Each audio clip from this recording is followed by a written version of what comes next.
The wedding planner asked who was paying. My stepdaughter said, "He better." I said, "I'm not," and walked out. My name is Alex. I'm 44. I work in IT systems management, nothing flashy. You wouldn't notice me in a room unless the Wi-Fi was down. I used to think that made me reliable. Solid. The guy you called when things fell apart. The guy you could build something with. 5 years ago, I met Carol.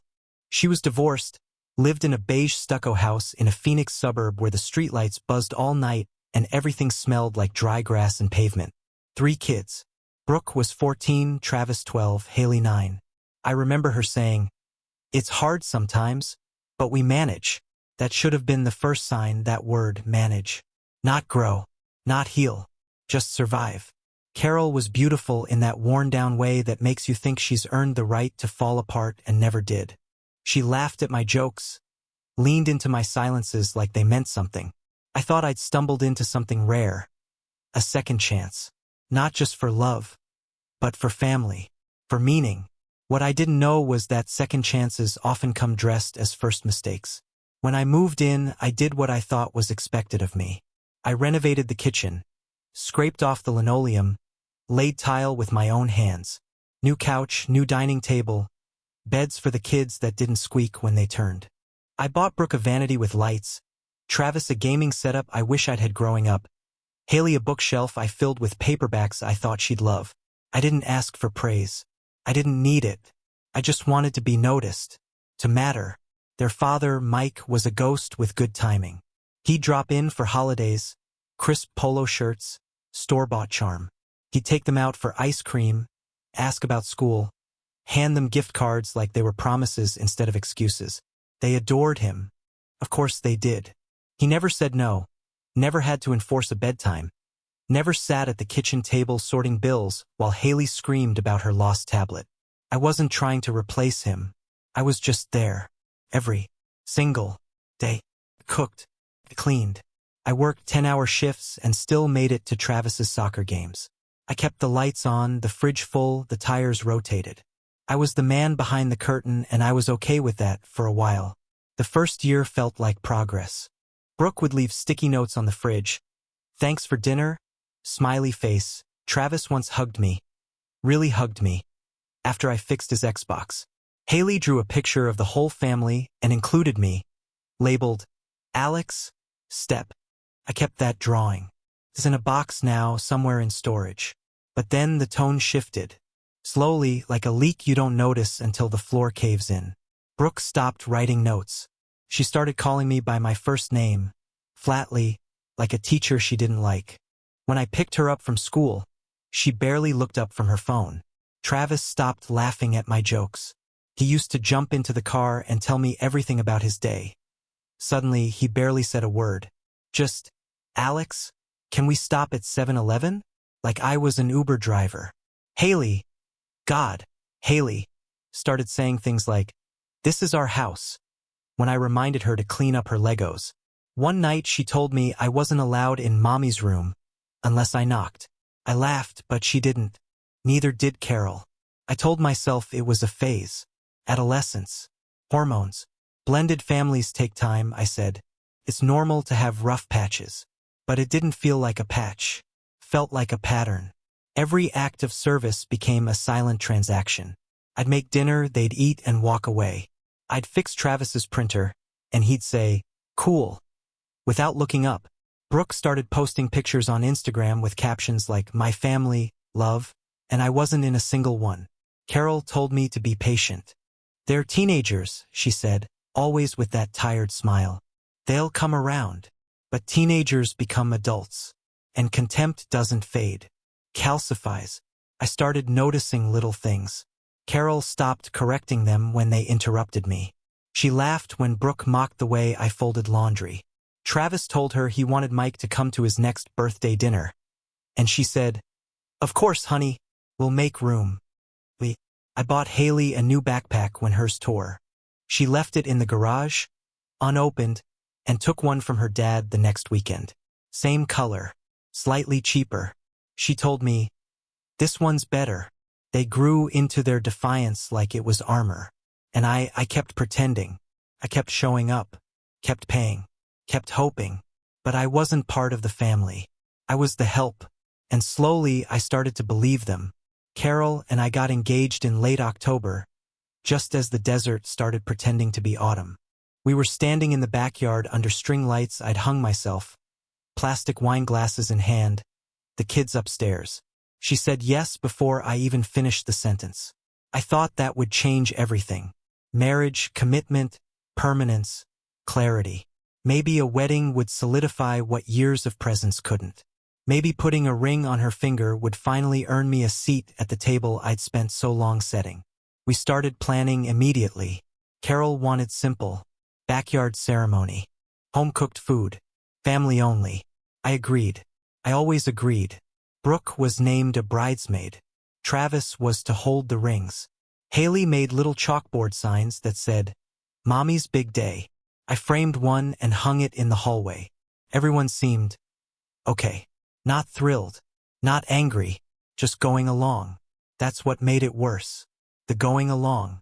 The wedding planner came by for a final consultation 2 weeks before the ceremony. We were all gathered in the living room. Carol scribbling notes, Haley coloring on the floor, Travis half listening with his headphones slung around his neck, Brooke sitting on the arm of the couch like royalty. The planner, cheerful and efficient, asked the question like it was nothing. "So who's handling the final deposit for the venue?" Before I could answer, Brooke spoke. Loud, clear. "He better." She said it like a joke, like it was obvious, like the punchline was built into my spine. The room didn't move. Travis snorted. Haley giggled. Carol didn't say anything. Not a word. I looked at Brooke. She didn't flinch. Just sipped her soda, phone in hand, eyes glued to the screen. She didn't even look at me. I said, "I'm not." Then I stood up and walked out, not just out of the room, out of the house, out of the wedding. I got in my car, drove to a hotel 2 exits down the freeway, and sat in the parking lot for an hour before checking in. I didn't cry. I didn't scream. I just sat there, numb, like someone had just flipped a switch and turned off the lights. The silence that followed was louder than anything I've ever heard. No one called. No one chased me. A week passed. Carol sent one text. "We should talk." That was it. 7 years. One sentence. I didn't respond. Instead, I opened my laptop and started going through the records. Every bill, every invoice, every little piece of the life I had carried on my back. Mortgage, my name. Utilities, my account. Groceries, me. Car insurance, school fees, phones, dance lessons, field trips, braces, subscriptions, vacations, Christmas, birthdays, back-to-school shopping, the wedding venue deposit. All of it. Me. 7 years. Almost $500,000. And in that house I was a joke. An ATM with a quiet voice and no last name. I started pulling numbers, making lists, drawing lines. Then I started pulling plugs. The first thing to go was the internet. I logged into the provider's portal and canceled the autopay. Disconnected the service entirely. I imagined the moment it happened. Travis gaming, Haley watching Netflix, Brooke scrolling Instagram, and then, suddenly, nothing. No connection. No dopamine. Just blank screens and buffering. A few hours later, Carol texted again. "Is the Wi-Fi down?" I didn't reply. Then came the car insurance. Travis had a beat-up Honda I'd helped him buy. I removed my name from the policy and left a note on the glove box. "Call your dad." Haley's dance studio. Canceled. Her instructor emailed twice. I ignored both messages. Spotify? Gone. Hulu? Canceled. Netflix? Closed. I stopped buying groceries. Stopped covering takeout. Cut every automatic draft from my account. Their comfort, their foundation started vanishing piece by piece. At first, they thought it was a glitch. Then came the questions. The confusion. Then the yelling. Brooke called me. First time in almost 2 months. Her voice was sharp, indignant. "You actually turned it off?" "Yes." Silence. "Why?" "Because I'm not your dad, right?" More silence. Then she hung up. A day later, Carol called. She was crying. asking what was going on, begging me to come over, saying we needed to talk. I said nothing. I didn't owe her an explanation. Not anymore. You can only beg to be let into a story for so long before you realize you were never written into it in the first place. I started packing. I emptied my side of the closet, took my tools, my books, the framed photo of Haley's drawing. I left the rest. The house wasn't mine. It never had been. But the bills, the stability, the Wi-Fi, that was me. And I was gone. Started with a ripple, small, barely noticed. Then the whole house capsized. The night after I pulled the plug, Travis texted Carol from the basement. Wi-Fi down. Brooke posted on her story, dead router or deadbeat, and tagged no one. But it didn't take a genius to know who she meant. Haley came into the kitchen with tears in her eyes, her iPad clutched to her chest like a wounded animal. It won't work, she whispered. It just keeps loading. Carol called me, her voice tight, barely holding the script together. Can you come by? Just to take a look? I told her the truth. Flat. No emotion. It's not broken. I turned it off. Silence. You what? I stopped paying. I heard her breathing on the other end, like someone realizing they'd been walking on ice that had already cracked. You didn't say anything, she said, softer now. You didn't either, I said. For years. She hung up. An hour later, I got a text from Travis. Are you serious? You're really cutting us off over a joke? I didn't answer, because it wasn't a joke. It had never been a joke to me. I spent the next week watching from a distance. Bank notifications, system alerts, automated calls from companies they thought would never stop delivering. Each one a thread pulled from a tapestry they never thought could unravel. I watched it all come undone with the same calm a man feels while sweeping ashes off a porch after the fire's already taken the house. Spotify emailed them a billing failure notice. Netflix locked them out. Hulu followed. Brooke posted, "Can't even binge trash TV anymore. Thanks, Alex. #steploser. Stung, sure. But not as much as pretending not to care had stung for all those years. Travis tried to renew his car insurance online and got denied. He called me 3 times that day. I let each one go to voicemail. I never listened to them. The subject line was enough. You said you'd help me. Haley's dance class was the one that hurt the most. I'd watched her practice in the garage for weeks. Every spin, every jump, barefoot on cold concrete because the house was too loud and she needed quiet. I'd bought her first pair of real ballet shoes. She had cried when they arrived. The studio sent Carol an email. Haley has been removed from the roster due to non-payment. Carol forwarded it to me with the message, "Seriously?" I didn't reply. That's when the apologies started. Half-hearted, reactive, incomplete. Brooke texted first. I didn't mean it like that. We were just joking around. You know how teenagers are, right? Teenagers. That magic excuse for cruelty. Then Travis left a voicemail. His voice cracked halfway through. I'm sorry, man. I was being a dick.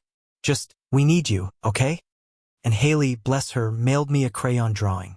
It was just a stick figure with a sad face and, I'm sorry, written 3 times in shaky block letters. I pinned it to the wall of my apartment and sat there staring at it for an hour. But none of them knew what they were actually sorry for. Because it wasn't about the internet, or the classes, or the car. It wasn't about a moment. It was about a mindset. They didn't miss me. They missed the infrastructure I'd built under them. They missed comfort, control, convenience. Carol called again. Late, voice raw like she'd been drinking or crying or both. I can't do this alone, she said. The kids are falling apart. Travis hasn't been to school in a week. Brooke's barely talking to me. Haley. She cries all the time. Please, Alex. I almost cracked. I almost said something. But then I remembered. I remembered the day I walked out of the rehearsal dinner. I remembered Brooke's voice. He better. I remembered the silence that followed. The way no one chased me. The way the kids treated me like a vending machine with a smile. I said, You made your choice, Carol. And I hung up. After that, the calls stopped. The messages slowed. The apologies faded. I thought maybe they'd move on, find new scaffolding to lean on, rebuild around someone else. But instead, I started getting messages from Carol's friends. A Facebook DM from her coworker. "Hey, just wanted to say I always thought you were good to those kids. They're just young. It's not their fault." Then an email from her sister, the one who never liked me. I don't know the whole story, but I do know Carol's been crying every night.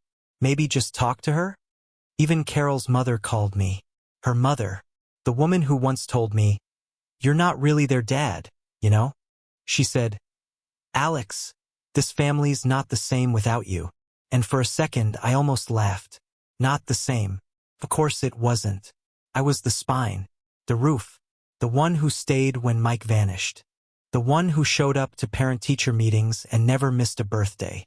The one who turned a crumbling house into a home and asked for nothing but a little damn respect. And they couldn't even give me that. I sat on the edge of my bed in that tiny Albuquerque apartment and realized something. They were sorry because their world stopped turning when I stepped away. But I wasn't sorry at all. Because for the first time in 7 years, I wasn't spinning someone else's wheels. After I pulled out, I expected rage. Instead, I got silence. Real silence. No texts. No calls. No, how could you?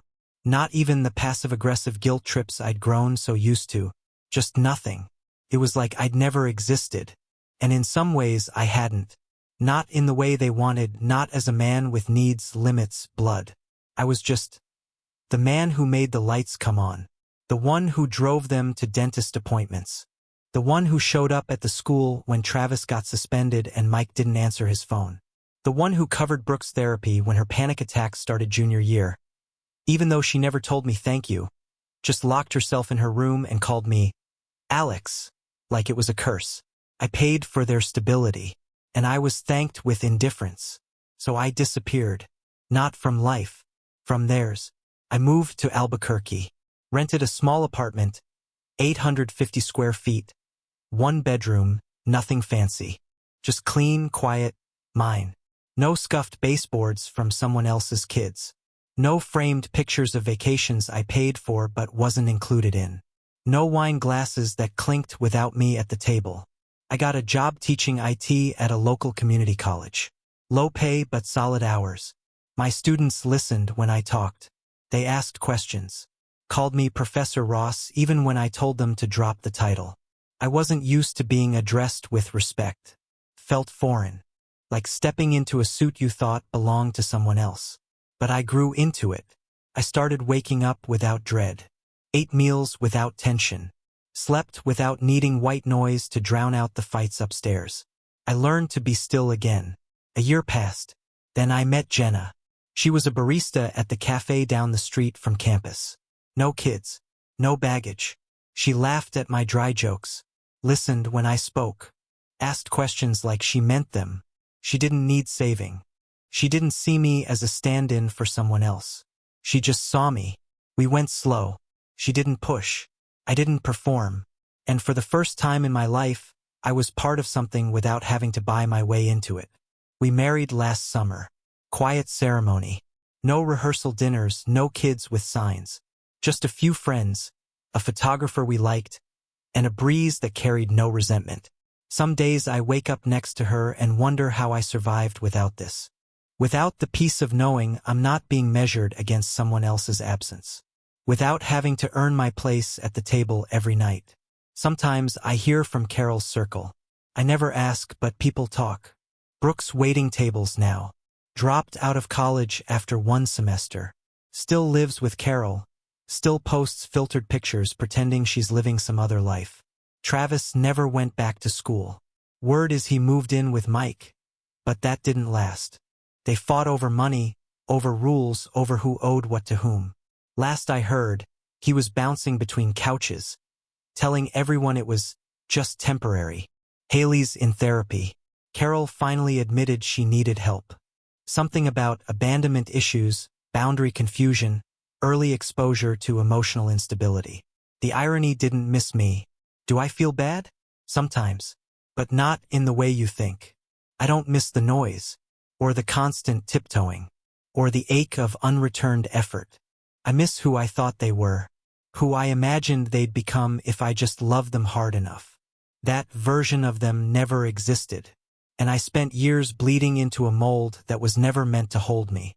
Brooke once said, "He better pay," and now I don't have to, because I already did. I paid in time, in effort, in silent dignity. I paid by sacrificing weekends, by covering for Mike's failures, by letting Carol's excuses pile up until they became scripture in that house.